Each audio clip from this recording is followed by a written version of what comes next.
ನಮಸ್ತೆ ಗೆಳೆಯರೆ, welcome to allrounder ಆಟ. ನೆಕ್ಸ್ಟ್ ಜೂನ್ ತಿಂಗಳಿಂದ ಶುರು ಆಗ್ತಿರೋ ಇಂಗ್ಲೆಂಡ್ ವಿರುದ್ಧ 5 ಮ್ಯಾಚ್ಗಳ ಟೆಸ್ಟ್ ಸೀರೀಸ್ಗೆ ಟೀಮ್ ಇಂಡಿಯಾ ಸ್ಕ್ವಾಡ್ ಅನ್ನು ಬಿಸಿಸಿಐ ಅನೌನ್ಸ್ ಮಾಡಿದೆ. ರೋಹಿತ್ ಶರ್ಮಾ, ವಿರಾಟ್ ಕೊಹ್ಲಿ ಅಂತ ಲೆಜೆಂಡ್ ಪ್ಲೇಯರ್ಗಳು ಟೆಸ್ಟ್ ಕ್ರಿಕೆಟ್ಗಿಂತ ರಿಟೈರ್ಡ್ ಆದ್ಮೇಲೆ ಟೀಮ್ ಇಂಡಿಯಾ ಆಡ್ತಿರೋ ಫಸ್ಟ್ ಸೀರೀಸ್ ಇದು. ಯಂಗ್ ಬ್ಯಾಟ್ಸ್ಮನ್ ಶುಭ್ಮನ್ ಗಿಲ್ ಅವ್ರನ್ನ ಟೆಸ್ಟ್ ಟೀಮ್ ಕ್ಯಾಪ್ಟನ್ ಆಗಿ ಬಿಸಿಸಿಐ ಸೆಲೆಕ್ಟ್ ಮಾಡಿದೆ. ಟೆಸ್ಟ್ ಕ್ಯಾಪ್ಟನ್ಸಿನ ಜಸ್ಪ್ರೀತ್ ಬುಮ್ರಾಹ್ಗೋ, ಕೆಎಲ್ ರಾಹುಲ್ಗೋ ಅಥವಾ ರಿಷಬ್ ಪಂತ್, ರವೀಂದ್ರ ಜಡೇಜಾ ಈ 4 ಜನರಲ್ಲಿ ಯಾರಿಗೆ ಕೊಡ್ತಾರೆ ಅನ್ನೋ ಟೆನ್ಷನ್ ಫ್ಯಾನ್ಸ್ ಗಳಿದಿತ್ತು. ಆದ್ರೆ ಬಿಸಿಸಿಐ ಇವ್ರು ಯಾರು ಬೇಡ, ನಮಗೆ ಲಾಂಗ್ ಟರ್ಮ್ ಕ್ಯಾಪ್ಟನ್ ಬೇಕು ಅಂತ ಶುಭ್ಮನ್ ಗಿಲ್ ನ ಕ್ಯಾಪ್ಟನ್ ಮಾಡಿದ್ದಾರೆ. Team India selector Ajit Agarkar ಮತ್ತು ಟೀಮ್ ಇಂಡಿಯಾ ಕೋಚ್ ಗಂಭೀರ್ ತುಂಬಾನೇ ಕ್ಯಾಲ್ಕುಲೇಷನ್ ಮಾಡಿ ಈ ಸರಿ ಟೆಸ್ಟ್ ಸ್ಕ್ವಾಡ್ ನ ಸೆಲೆಕ್ಟ್ ಮಾಡಿದ್ದಾರೆ.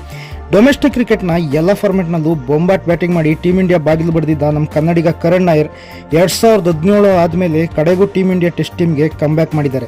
ರೋಹಿತ್ ಕ್ಯಾಪ್ಟನ್ ಆಗಿದ್ದಾಗ ವೈಸ್ ಕ್ಯಾಪ್ಟನ್ ಆಗಿದ್ದ ಬುಮ್ರಾ ಅವರು ಕೇವಲ ಪ್ಲೇಯರ್ ಆಗಿ ಮಾತ್ರ ಸೆಲೆಕ್ಟ್ ಆಗಿದ್ದಾರೆ. ಕ್ಯಾಪ್ಟನ್ ಆಗಿ ಗಿಲ್ ಆಯ್ಕೆ ಮಾಡಿದ್ರೆ IPL 2025ರಲ್ಲಿ ಫ್ಲಾಪ್ ಶೋ ನಡೆಸಿರೋ ರಿಷಬ್ ಪಂತ್ ಅವ್ರನ್ನ ವೈಸ್ ಕ್ಯಾಪ್ಟನ್ ಮಾಡಿದ್ದಾರೆ. IPL ಸ್ಟಾರ್ ಸಾಯಿ ಸುದರ್ಶನ್ ಮತ್ತು ಆಶುದೀಪ್ ಸಿಂಗ್ ಕೂಡ ಚಾನ್ಸ್ ಕೊಡಲಾಗಿದೆ. ಇನ್ನು ಡೊಮೆಸ್ಟಿಕ್ ಕ್ರಿಕೆಟ್ ನಲ್ಲಿ ಮಿಂಚಿರುವ ಅಭಿಮನ್ಯು ಈಶ್ವರನ್ ಕೂಡ ಈ ಸೀರೀಸ್ ನಲ್ಲಿ ಸೆಲೆಕ್ಟ್ ಆಗಿದ್ದಾರೆ. ಇನ್ನು ಟೀಮ್ ಇಂಡಿಯಾ ಸ್ಕ್ವಾಡ್ ನಲ್ಲಿ ಯಾರ್ಯಾರಿದ್ದಾರೆ ಅಂತ ನೋಡೋದಾದ್ರೆ Shubman Gill, Rishabh Pant, Yashasvi Jaiswal, KL Rahul, Sai Sudharsan, Karun Nair, wicket keeper Dhruv Jurel. ಇವರು ಎಷ್ಟು ಜನ ಬ್ಯಾಟರ್ಗಳಾದ್ರೆ ಆಲ್ರೌಂಡರ್ಗಳಾಗಿ ವಾಷಿಂಗ್ಟನ್ ಸುಂದರ್, ರವೀಂದ್ರ ಜಡೇಜಾ, ನಿತೇಶ್ ಕುಮಾರ್ ರೆಡ್ಡಿ, ಶಾರ್ದೂಲ್ ಠಾಕೂರ್ ಅವರನ್ನ ಆಯ್ಕೆ ಮಾಡಿದ್ದಾರೆ. ಇನ್ನು ಟೀಮ್ ಇಂಡಿಯಾ ಬೌಲಿಂಗ್ ಡಿಪಾರ್ಟ್ಮೆಂಟ್ ನೋಡೋದಾದ್ರೆ ಜಸ್ಪ್ರೀತ್ ಬುಮ್ರಾ, ಸಿರಾಜ್, ಪ್ರಸಿದ್ಧಿ ಕೃಷ್ಣ, ಆಶುದೀಪ್ ಸಿಂಗ್, ಆಕಾಶ್ದೀಪ್ ಇದ್ದಾರೆ. ಇನ್ನು ಟೀಮ್ ಇಂಡಿಯಾದಲ್ಲಿರೋ ಪ್ಯೂರ್ ಸ್ಪಿನ್ನರ್ ಅಂದ್ರೆ ಕುಲ್ದೀಪ್ ಯಾದವ್ ಮಾತ್ರ. ಟೋಟಲ್ 18 ಪ್ಲೇಯರ್ಗಳನ್ನ ಇಂಗ್ಲೆಂಡ್ ಸೀರೀಸ್ಗೆ ಬಿಸಿಸಿಐ ಸೆಲೆಕ್ಟ್ ಮಾಡಿದೆ. ಇನ್ನು ಅಕ್ಷರ್ ಪಟೇಲ್ ಮತ್ತು ಮೊಹಮ್ಮದ್ ಶಮಿ ಇಂಜುರಿಯಿಂದ ಟೀಮ್ನಿಂದ ಹೊರಬಿದ್ದಿದ್ದಾರೆ. ಸರ್ಫರಾಜ್ ಖಾನ್ ಮತ್ತು ಶ್ರೇಯಸ್ ಅಯ್ಯರ್ಗೆ ಇಂಗ್ಲೆಂಡ್ ಫ್ಲೈಟ್ ಮಿಸ್ ಆಗಿದೆ.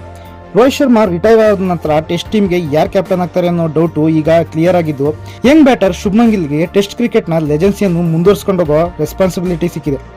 ಹೊಸ ತಂಡದೊಂದಿಗೆ ಇಂಗ್ಲೆಂಡ್ ಹೋಗ್ತಿರೋ ಶುಭ್ಮನ್ ಗಿಲ್ ಇಂಗ್ಲೆಂಡ್ ನಲ್ಲಿ ಏನ್ ಮಾಡ್ತಾರೆ ನೋಡ್ಬೇಕು. ರೋಹಿತ್ ಶರ್ಮಾ, ವಿರಾಟ್ ಕೊಹ್ಲಿ ಅಂತ ಎಕ್ಸ್ಪೀರಿಯನ್ಸ್ ಪ್ಲೇಯರ್ಗಳು ಟೆಸ್ಟ್ ಕ್ರಿಕೆಟ್ ನಿಂದ ರಿಟೈರ್ಡ್ ಆದ್ಮೇಲೆ ಈಗ ಭಾರತ ಆಡ್ತಿರೋ ಫಸ್ಟ್ನೇ ಸೀರೀಸ್ ಇದಾಗಿದೆ.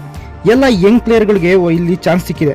ಈ ಯಂಗ್ ಪ್ಲೇಯರ್ಗಳು ತಮ್ಮ ಕೇಪಬಿಲಿಟಿನ ತೋರಿಸೋಕೆ ಇದು ಒಳ್ಳೆ ಸೀರೀಸ್ ಆಗಿರುತ್ತೆ. ಅಷ್ಟೇ ಅಲ್ಲದೆ ಈ ಸೀರೀಸ್ ನಿಂದ ICC world test championship cycle ಕೂಡ ಓಪನ್ ಆಗ್ತಿದೆ. ಟೀಮ್ ಇಂಡಿಯಾ ಈ ಸೀರೀಸ್ ನಲ್ಲಿ 5 ಟೆಸ್ಟ್ ಮ್ಯಾಚ್ ನ ಆಡ್ತಿದೆ. ಜೂನ್ 20ನೇ ತಾರೀಕು ಶುರುವಾಗೋ ಈ ಸೀರೀಸ್ ಆಗಸ್ಟ್ 4ನೇ ತಾರೀಕು ಓವಲ್ ನಲ್ಲಿ ನಡೆಯೋ ಟೆಸ್ಟ್ ಮ್ಯಾಚ್ ನೊಂದಿಗೆ ಕಂಪ್ಲೀಟ್ ಆಗುತ್ತೆ.